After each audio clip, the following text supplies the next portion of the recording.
বউকে ঠিক রাখতে হলে অবশ্যই এই সবগুলো কাজ করুন। 1. বউকে কখনো স্মার্টফোন দেওয়া যাবে না। 2. বউকে বাজারে পাঠানো যাবে না। 3. বউয়ের বাপের বাড়ি একা পাঠানো যাবে না।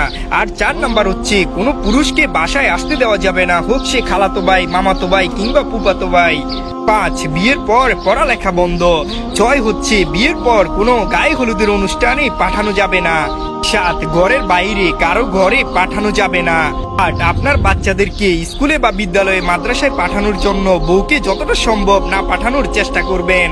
9. ঘরে অবশ্যই টিভি রাখা যাবে না। 10 নাম্বার হচ্ছে বউকে যতটুকু সম্ভব সময় দিবেন আর বেশি বেশি করে ভালোবাসবেন। 11. বউকে সব সময় পর্দার ভিতরে রাখবেন, যতটুকু সম্ভব সাহায্য সহযোগিতা করবেন ঘরের কাজে। 12. বউয়ের শরীয়ত সম্মত সকল হক আদায় করবেন। আর অনুরোধ থাকবে বউকে কখনো মারবেন না।